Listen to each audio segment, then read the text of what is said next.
দাঁড়াচ্ছিস কেন ওখানে? তুমি আমার বান্ধবীর বাসার লোকজন দেখলে ভাববে কি তুই ওর সাথে টাঙ্কি মারার জন্য দাঁড়াচ্ছিস। ওর বান্ধবীর সাথে নাকি হবো? আমার এত সময় নেই। যাই এখান থেকে, বড়দের মাঝখানে থেকে তুই কি করবি? আমরা বান্ধবীর একসাথে হলে অনেক বিষয় আড্ডা সত্যি। কোন বিষয়ে আড্ডা দিচ্ছি আমরা কিন্তু জানি। আমরা ছেলেরা একসাথে বসে ওসব নিয়ে কথা বলি। তোদের ফালতু আলাপের কথা বলতেছি না। আজকে আরেকবার ঘটনায় বলতেছি, কখনো আমাকে ওলা পাইন বলবে। তুই আগে থেকে আমাকে আপে বলে ডাকবি, যার মানুষের মধ্যে কোনো কনফিউশন না হয়, ঠিক আছে? তুই ইংলিশে গালি দিচ্ছিস? হ্যাঁ, ইউনিভার্সিটিতে পড়ার জন্য যা। ইন্টার শেষ দেখবানে। আমার কাছে তোর ইমপ্রেশন ভালো হওয়ার কি আর খারাপ হওয়ার কি? পর্যায়বন্ধ আসলে তুই তো বলবি গোসল করার পারফিউম দেশটা বলবি না? তুই গোসল না করে বলবো না? তাহলে তুই বলতেই পারিস।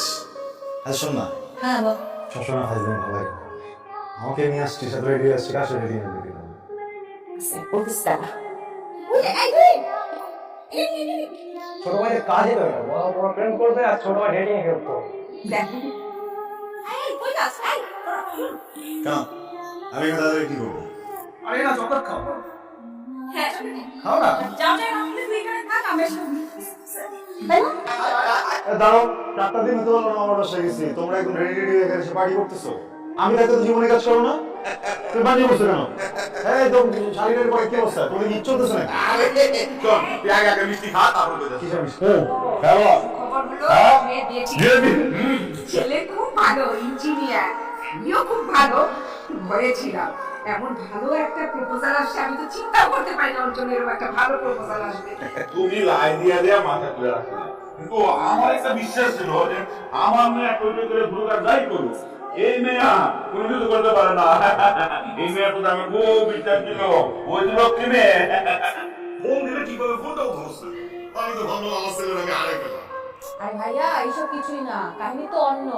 আসলে মা মনে করছিল তোর মনে হয় বিয়ে করে ওইখানে সংসার করতেছো, আর মাকে ভুলেই গেছো। এই তুই বেশি বুঝিস না?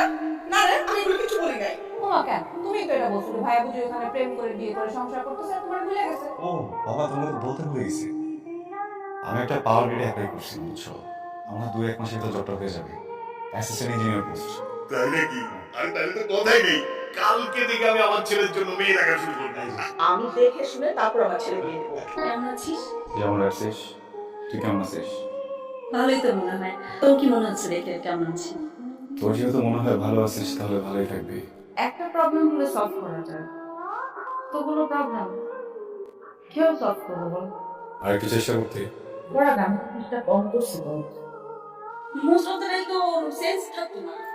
একদিন এমন ভাবে কলা চেপে ছিল জানিস, আর একটু চুরি ম্যান হয়ে যেত। তখন ডিসিশন নিলাম যে রিলেশনশিপ আর কন্টিনিউ করা যাবে না। একটা ডিভোর্সি মেয়ের জায়গা কোথায় সে জানেনি। না পেরে মাকে ফোন করলাম, ফোন করে বললাম মা আমি পারবো না।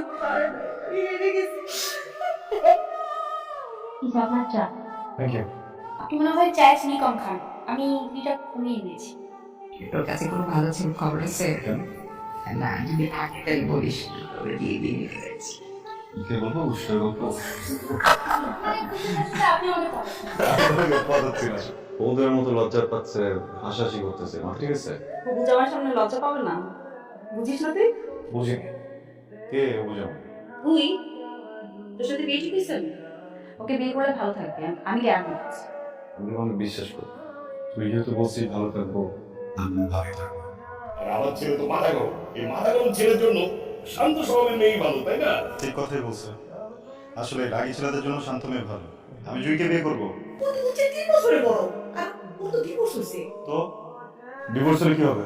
সামাজিক বা ধর্মীয় কোথাও নিষেধ করা আছে যে 3 বছরের বড় ডিভোর্স থেকে বিয়ে করা যাবে না? ওকার মতো কথা বলবি না। আমার বোকার মতো কথা আমি বলতেছি না। তোর থেকে 3 বছরের বড়। কত বড় তো কি হয়েছে? 3 মাসের সেপারেশন হয়েছে। আর শোন, যত প্রশ্ন করবে হোক, কিন্তু এইটা তো মানে নিতে মা প্লিজ, আমি টিপিক্যাল কথা বলে তুমি আমার সামনে। এই খাতা কলম দে তো, খাতা কলম দে। কিচ্ছু জানো না, কি জানো? কার দোষ বলো? ওর দোষ নাকি হাজবেন্ডের দোষ নাকি সিচুয়েশন দোষ? বলো আমাকে। তোর থেকে 3 বছরের বড় ডিভোর্সি কোনো মেয়ের সাথে তোর বিয়ে দেব না, দেব না মানে দেব না। ও যখন অনেক কান্না করে আমি হাতটা ধরে কাঁদতে চাই। আমি আমি যদি বিয়ে করতে চাই, প্লিজ প্লিজ প্লিজ। আমি অনেকদিনকে ভালোবাসি, বুঝছো? আমি তোমার অনেক অনেক সম্মান করি, তোমরা তো পরিবার আমার।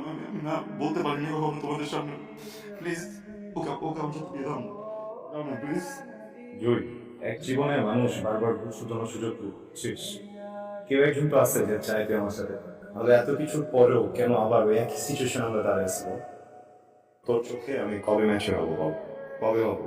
আমার চুল পাকলে, আমি মরে গেলে, অনেস্টলি একটু আমাকে বল, নিজেকে জিজ্ঞেস করে তুই আমাকে ভালোবাসিস নাকি বাসিস না? ভালোবাসি